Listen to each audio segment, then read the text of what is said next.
प्रथम विश्व युद्ध जब अपन पढ़ रहे हैं तो हिटलर को पढ़ना हमारे लिए बहुत जरूरी हो जाता है। हिटलर, इसके पापा सरकारी सेवा में थे और वो इसे सरकारी सेवा में ही लेना चाहते थे, लेकिन हिटलर का मन सर्विस करने में बिल्कुल भी नहीं लगा और ये बाद में अपने पिताजी के यहाँ से चला जाता है और काफ़ी दिन इधर उधर भटकता रहता है और चाय की थड़ियों पर और इस तरह से जो चर्चाएं होती हैं उसमें ये भाग लेता है। लेकिन एक दब्बू और डरपोक किस्म का व्यक्ति रहता है। जब उन चर्चाओं में चर्चाएं गर्मजोशी से आगे बढ़ने लगती है तो इसे थोड़ा भय लगता है, लड़ाई का डर लगता है और ये वहाँ से उठकर चला जाया करता था। तो इस तरह से इसका जीवन चलता रहता है। इस तरह से ये भटकते भटकते जब युद्ध शुरू होता है तो उस समय सेना को ज्वाइन कर लेता है, सैनिक बन जाता है। सैनिक बनने के बाद में इसे कुछ काम मिलते हैं, वो काम ये काफ़ी अच्छे ढंग से कर पाता है और उसी समय ये 1919 ईस्वी में जर्मन वर्क्स पार्टी नाम से एक पार्टी ज्वाइन कर लेता है। जल्दी ये इस पार्टी का नेता बन जाता है क्योंकि ये एक कुशल वक्ता होता है। इस दम पर इसे इस पार्टी को इसका नाम भी बदल कर रख देता है नेशनल सोशलिस्ट पार्टी। यही पार्टी आगे जाकर नाजी पार्टी या नाजी दल के रूप में जाना जाता है। बच्चों, नाजी दल या जो नाजी पार्टी है इसमें हिटलर जो है 1923 ईस्वी में अगर हम बात करते हैं प्रथम विश्व युद्ध के बाद में, तो इसने बवेरिया और बर्लिन पर काफ़ी आक्रमण करने की कोशिश करी, इन क्षेत्रों को अपने कब्जे में लेने की कोशिश करी, इसलिए इसको जेल भी हो जाती है और ये लोगों का ध्यान अपनी ओर आकर्षित नहीं कर पाता है। इसका वो मुख्य उद्देश्य होता है कि लोगों का ध्यान अपनी ओर आकर्षित करना। इसे जेल हो जाती है। 1930 ईस्वी में ये रिहा होता है। 1930 ईस्वी में जब ये रिहा होता है तब इनकी जो पार्टी है वो चुनावों में भाग लेती है और इसे मात्र 2.6% वोट जर्मनी में मिलते हैं। लेकिन जब 1930 में ये बाहर आया तो उस समय विश्व आर्थिक मंदी से गुजर रहा था। यानी विश्व की जो ये आर्थिक मंदी है वो 1929 से ही शुरू हो गई थी।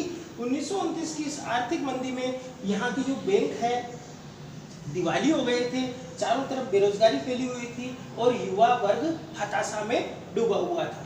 ऐसी स्थिति में हिटलर ने युवाओं में जोश भरने का काम किया और इन्होंने बड़े प्रोपेगेंडा के तहत बड़े बड़े भाषणों के द्वारा इसने लोगों को आकर्षित किया और 1932 में जो चुनाव होते हैं उसमें से 37% वोट मिलते हैं। इसका मतलब ये हो गया कि इसने जर्मनी की जो जनता है उसमें विश्वास प्राप्त किया और जर्मनी की जनता में एकता स्थापित करने का काम किया। इसने स्वास्तिक वाले लाल झंडे अपनी रैलियों में इसने प्रयोग किया। नाज़ी जो सैल्यूट है उसका ये इस्तेमाल करते थे। तो इस तरह से इन्होंने फ्रांस की जनता में एकता के सूत्रपात में उसको बांधा और जर्मनी की जो जनता है उसको, सॉरी मैंने अगर फ्रांस इससे पहले अगर बोला हो तो जर्मनी आएगा, कि जर्मनी की जनता को इन्होंने एकता के सूत्र में बांधा और जर्मन लोगों को इन्होंने कहा कि जो जर्मन लोग है वो सर्वश्रेष्ठ नस्ल है, इस पूरे विश्व की सर्वश्रेष्ठ नस्ल जर्मन नस्ल है। इस तरह इन्होंने लोगों में राष्ट्रीयता की भावना का संचार किया।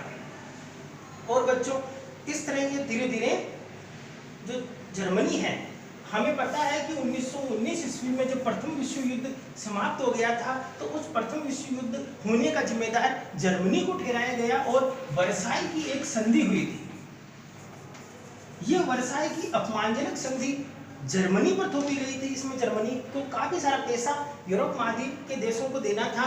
तो इस अपमानजनक संधि से मुक्ति दिलाने का जो वादा है वो हिटलर ने जर्मनी की जनता से किया। उसने कहा कि जो वर्साई की संधि वो अपमानजनक संधि है, इस सबसे छुटकारा आपको दिलाया जाएगा और बेरोजगार लोगों को रोजगार दिलाने का वादा भी हिटलर ने किया। परिणाम स्वरूप 1933 ईस्वी में वहाँ का राष्ट्रपति हिंडनबर्ग जो था उसने चांसलर जो पद होता है जर्मनी का, जैसे भारत का प्रधानमंत्री होता है वहाँ का चांसलर होता है, चांसलर का पद हिटलर को दे दिया गया। हिटलर को जब सत्ता हाथ में आ गई तो हिटलर ने ज़्यादा देर नहीं लगाई और सारी लोकतांत्रिक व्यवस्थाओं को ध्वस्त कर दिया। यानी इसे सत्ता मिली जनवरी 1933 में और इसमें फरवरी में वहाँ एक अग्निकांड हुआ और संसद में आग लग गई। आग लगने से सारा रिकॉर्ड ध्वस्त हो गया और उसने फिर 28 फरवरी 1933 में एक फायर डिक्री यानी एक अध्यादेश जारी किया। उस अध्यादेश के द्वारा उसने सारे लोकतांत्रिक अधिकारों को समाप्त कर दिया और सारी जो शक्तियां हैं वो अपने हाथ में ले ली। इसके जो शत्रु यानी जो विपक्षी पार्टी के लोग हैं वो उस समय कम्युनिस्ट थे, तो इसने सारे कम्युनिस्टों को कंस्ट्रक्शन कैंप में डाल दिया। वहाँ जो कंस्ट्रक्शन कैंप है वो एक ऐसी जगह होती थी जहाँ बिना किसी मुकदमे के या बिना किसी जानकारी के इन लोगों को वहाँ पकड़ के रखा जाता था।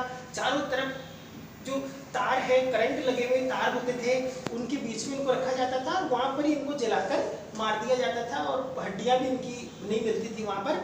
तो इस तरह इन्होंने सारे कम्युनिस्टों को मार डाला। सारे कम्युनिस्टों के अलावा वहाँ पर 54 प्रकार के अलग नस्ल के जो लोग रहते थे, जो नाजी नहीं थे या जर्मन नहीं थे, उनको भी इसने वहां पर मार डाला। उनकी सारी नस्लें इन्होंने समाप्त कर दी। आगे हम इसका विस्तार से पढ़ेंगे कि किस तरह इन्होंने यहूदियों को मारा और किस तरह से सारा वर्णन पढ़ेंगे। 3 मार्च 1933 तक यानी जनवरी 1933 में चांसलर बना और मार्च तक आते आते इसने एक एक्ट पास कर दिया, इनेबलिंग एक्ट, जिसमें आप कानूनन रूप से तानाशाही स्थापित कर दी। तानाशाही स्थापित करने के बाद में इसने वादा किया था कि मैं अर्थव्यवस्था में सुधार लाऊंगा, बेरोजगारों को रोजगार दिलाऊंगा। इसलिए इसने अर्थव्यवस्था को मजबूत बनाने के लिए अर्थशास्त्री हेलमार साख्त को नियुक्त किया। साख्त को ये जिम्मेदारी दी गई कि अर्थव्यवस्था में आप सुधार कीजिए। साख्त ने सरकारी खर्चे पर जो दुरुपयोग हो रहा था उसको इसने बंद किया और सरकारी खर्चे से बहुत सारी चीजें बनाई। लेकिन उस समय एक फॉक्सवैगन नामक कार बनी थी जो एक आम लोगों के पहुंच में थी, आम लोग उसको खरीद सकते थे, वो काफी प्रसिद्ध होती है इसके काल में। बाद में राजनीतिक मोर्चे पर और अंतर्राष्ट्रीय मोर्चे पर हिटलर को बहुत सारी सफलताएं मिली। इसने जो लीग ऑफ नेशंस थी, प्रथम विश्व युद्ध के बाद में जो संगठन बना था यूरोपीय देशों का, इसमें वर्साई की संधि और जर्मनी को काफी अपमानित किया गया था, वहां से इसने अपना नाम वापस हटा लिया और इसने नारा दिया, एक जन, एक साम्राज्य और एक नेता। इस तरह से नारा देते हुए इसने 1936 ईस्वी में राइनलैंड पर कब्जा कर लिया और चेकोस्लोवाकिया पर भी कब्जा कर लिया। उस समय यूरोप महाद्वीप में इंग्लैंड ने और अन्य देशों ने कोई बात नहीं की, तो इसकी शक्ति और बढ़ती गई और इसने आगे और अन्य आसपास के क्षेत्रों पर कब्जा कर लिया। जब साख्त ने इसको एडवाइस दी कि आप इस तरह सेना पर ज्यादा खर्चा ना करें क्योंकि अर्थव्यवस्था अभी भी सुधरी नहीं है, तो इसने साख्त को पद से हटा दिया और कहा कि अर्थव्यवस्था को सुधारने के लिए इसने युद्ध का रास्ता चुना। इसने कहा कि लोगों को रोजगार कम मिलेगा, जब युद्ध होगा तो युद्ध में भारी संख्या में लोगों की आवश्यकता महसूस हुई और अधिकतर लोगों को क्या मिल गया, सेना में सैनिक का काम मिल गया और इसने युद्ध का रास्ता चुना और सेना भारी संख्या में सैनिक तैयार किए।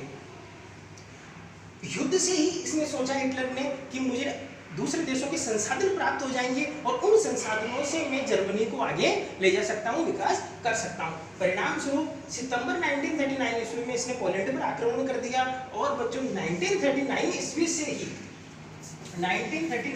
से ही सेकेंड वर्ल्ड वॉर शुरू हो जाता है जो 1945 तक चलता है। इस पर अपन और विस्तार से पढ़ेंगे। आगे भी हिटलर में अगर हम पढ़ते हैं तो हिटलर ने 19 सितंबर 1940 ईस्वी में इटली और जापान के साथ एक संधि कर ली और यूरोप महाद्वीप के जो देश जर्मनी के कब्जे पर थे वहां कठपुतली शासक इसने बिठा दिए, यानी सारा जो कंट्रोल है वो हिटलर के हाथों में ही चल रहा था। हिटलर इस समय 1940 ईस्वी में अपनी शक्ति पूरे यूरोप महाद्वीप में चरम पर थी। तो इस तरह से ये आगे घटनाक्रम चलता है। ये सारी चीजें 1940 के बाद में सेकंड वीडियो में पढ़ेंगे हिटलर के